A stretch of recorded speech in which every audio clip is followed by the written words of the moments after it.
ఉన్నాం కదా అని నువ్వు చెప్పినట్లు ఆడటానికి మేం బకరాలం కాదు. నువ్వు చెప్పినోళ్లకు టికెట్ ఇవ్వటానికి మా పార్టీ ఏమీ అవులేదు కాదు. మేం ఎవరికి టికెట్ ఇవ్వాలో మేమే డిసైడ్ చేస్తాం. మీ ఎమ్మెల్యేలతో మా అభ్యర్థికి ఓటు వేయించటమే కాదు, గెలిపించాలి కూడా. ఎమ్మెల్సీ అభ్యర్థిగా సోము వీర్రాజు ఎంపిక వెనక బీజేపీ వాయిస్ ఇదే. అవును, బీజేపీ వ్యూహాత్మకంగా ఉందని, బాబును నమ్మి జీవితకాలం రాజకీయం చేయలేమని డిసైడ్ అయిపోయింది. ఈ క్రమంలోనే ఆర్ఎస్ఎస్ లో మంచి పట్టు ఉన్న ఆర్ఎస్ఎస్ వాది అయిన సోము వీర్రాజును తెరపైకి తీసుకురావటమే కాకుండా, బీజేపీని కాదని బీజేపీ మాట వినకుండా ఏపీ బీజేపీని పక్కన పెట్టి మరీ రాష్ట్రీయ స్వయం సేవక్ ఆర్ఎస్ఎస్ ఏకపక్షంగా సోము వీర్రాజు పేరును డిసైడ్ చేసి ఢిల్లీ హైకమాండ్ నుంచే పేరు ప్రకటించేసింది.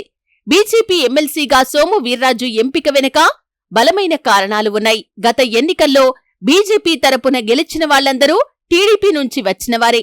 కరడుగట్టిన టీడీపీ వాళ్లు కూటమిలో బీజేపీ భాగస్వామ్యం అయినా కూడా బీజేపీ కూరలో కరివేపాకులా ఉంది. టీడీపీ పార్టీ కంటే ఎక్కువగా చంద్రబాబు టీడీపీని ఎత్తుకుంటుంది. బీజేపీ ఎంపీలు టీడీపీ వాళ్లతో కలిసి తిరుగుతున్నారు. అధికారంలోకి వచ్చి 9 నెలలు అవుతున్నా ఇప్పటికే గ్రామస్థాయిలో బీజేపీ పార్టీని బలోపేతం చేసే దిశగా కనీసం ఆలోచన కూడా చేయటం లేదు. ఎంతసేపు చంద్రబాబు, లోకేష్ భజన చేస్తున్నారంటూ బీజేపీ హైకమాండ్ ఏపీ బీజేపీ నేతలపై అసహనం, ఆగ్రహం వ్యక్తం చేస్తుంది. ఈ క్రమంలోనే ఆర్ఎస్ఎస్ లీడర్ సోము వీర్రాజును ఎమ్మెల్సీగా ఎంపిక చేసింది. వీర్రాజు ఎంపిక వెనక ఎంపీ పురంధేశ్వరి వైఖరి కూడా ఉందని అసలు సిసలు బీజేపీ, ఆర్ఎస్ఎస్ నేతలు అంటున్నారు. కూటమి అధికారంలోకి వచ్చిన తర్వాత పురంధేశ్వరి మేడం పూర్తిగా టీడీపీ కోటరీలోకి వెళ్లిపోయిందంటున్నారు.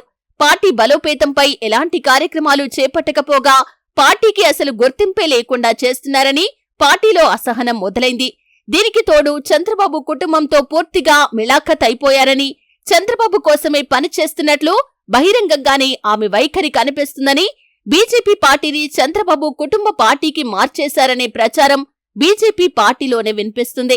ఏమైనా ప్రశ్నిస్తే టీడీపీ లేకుండానే బీజేపీకి ఇన్ని సీట్లు వస్తాయా? టీడీపీ సపోర్ట్ లేకుండా బీజేపీ ఎప్పుడైనా ఏపీలో ఒక్క ఎమ్మెల్యే అయినా గెలిచిందా అంటూ ఎదురు ప్రశ్నిస్తున్నట్లు కొంతమంది కరడుగట్టిన బీజేపీ, ఆర్ఎస్ఎస్ వాదులు ఢిల్లీలోని హైకమాండ్ దృష్టికి తీసుకెళ్లారట. ఈ క్రమంలోనే ఏపీలో 9 నెలలుగా బీజేపీ పార్టీలో జరుగుతున్న పరిణామాలు, కనీసం ఒక్క పార్టీ మీటింగ్ పెట్టి భవిష్యత్తు కార్యాచరణపై చర్చించకపోవటం వంటి అన్ని పరిణామాలు చూసిన తర్వాత మళ్లీ సోము వీర్రాజును రంగంలోకి దించినట్లు ఢిల్లీ బీజేపీ పెద్దల నుంచి వస్తున్న సమాచారం. సోము వీర్రాజు మామూలు వ్యక్తి కాదు, మంచి వాయిస్ ఉన్న నేత. అధికారంలో ఉన్నా, ప్రతిపక్షంలో ఉన్నా తన మాటకు తిరుగు ఉండదు. ఉన్నది ఉన్నట్లు ఉంటారు. ఆయనకు బీజేపీలోనే కాకుండా ఆర్ఎస్ఎస్ వాదుల్లోనూ మంచి పేరు ఉంది. నిజాయితీపరుడు, నిజం మాట్లాడే వ్యక్తి, కుట్రలు ఉండవు. పార్టీ కోసం నిరంతరం శ్రమించే వ్యక్తిగా సోము వీర్రాజుకు పేరు ఉంది. సోము వీర్రాజును వ్యతిరేకించే టీడీపీ, బీజేపీలోని టీడీపీ వర్గం మాత్రం కేంద్రం నిర్ణయంతో షాకైంది. సోము వీర్రాజు వద్దని చెప్పారట.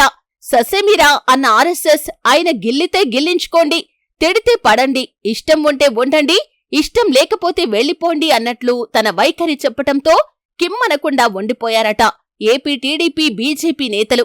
మొత్తానికి సోము వీర్రాజు ఎమ్మెల్సీ అభ్యర్థిగా ఎంపిక వెనక, తెర వెనక ఇంత కథ నడిచిందట.